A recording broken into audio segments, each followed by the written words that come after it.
This is a recipe from Maya Angelou's Hallelujah, the Welcome Table, and it's so cute. My friend Sam Floyd was the most dapper, eloquently dressing man I have ever known.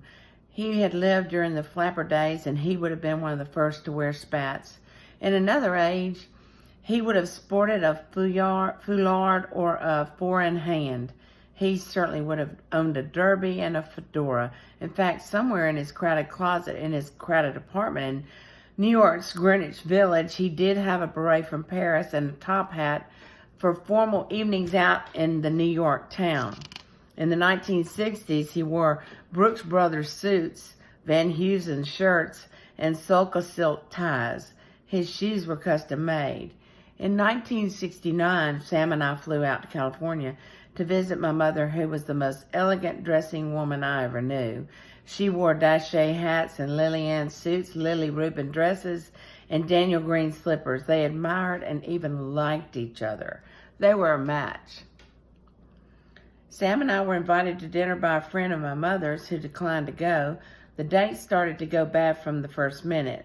Our host opened the door and invited us directly to the bar in his den. He told Sam that he shouldn't have dressed up. He added, "There's no one in my house you would have to impress." I knew he was being friendly.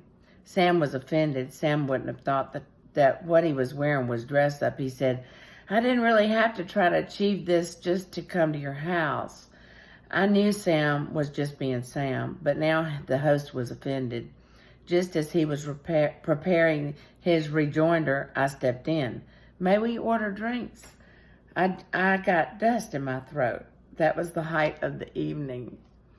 In a half hour, the host had stopped speaking to Sam, who retaliated by trying to drink the bar dry. Sam ordinarily drank one or two whiskeys before dinner and some wine with the meal. On that particular night, Sam had whiskey after whiskey, and when dinner was served, he refused the wine, saying he would go out with whom he came in. He ordered another scotch. I don't think he tasted the food as quickly as I could. Still being courteous, I said our thanks and goodbyes. Just before he passed out in my car, Sam said, "I drank because that jerk bored me." He lurched into my mother's house and straight to the guest room in the morning. I was having coffee when he came to the kitchen holding his head. "I drank everything I could to get back at our host," I said, "and he's feeling it this morning, poor thing." Sam said, "Don't add insult to injury." Mother entered, saying, "Only if it's deserved." I looked at both people whom I loved and thought how much alike they were. They were separated by a generation and by gender, but at 9 a.m. both had showered and chosen expensive dressing gowns to come to the kitchen. I asked Sam to recount for my mother what he could remember of the night before. I headed back to my room. When I returned, my mother was laughing heartily. What you need is a cold beer now, and as soon as I can make it, some tripe. Some good red-hot tripe and white rice, or I can make the Mexican menudo. Sam said, "I only know how to cook tripe a la mode de Caen." He pronounced the dish with a French accent. My mother asked, "What?" He started telling her. She said, "Wait, let me change. I'll be back and I'll cook my kind of tripe and you can tell me your recipe."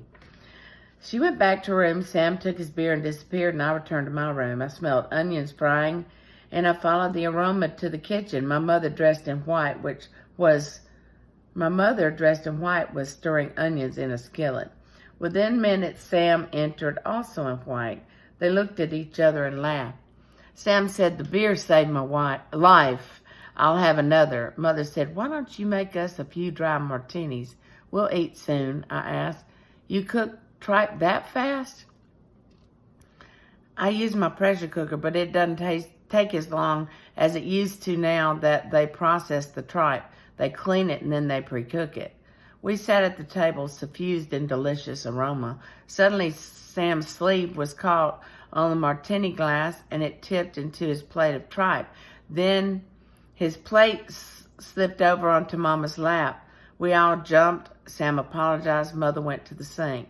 I said, "Let's go to your bathroom and get some water on it immediately." We rushed to her room. When she had immersed her slacks and shirt in the basin, she chose another white set, and we walked back into the kitchen. Sam Floyd had cleaned the table, put on a fresh tablecloth, and we all had new plates. Sam said, "I'm rarely clumsy enough to ruin someone else's clothes, and on only one other occasion have I spilled tomato sauce on my own self."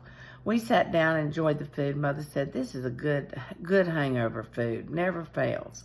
Just as we finished eating, Sam tipped his plate. Red sauce spilled onto his summer white outfit. My mother said, "You clever thing, you did that on purpose." Sam swore he didn't plan to pour tripe on his clothes.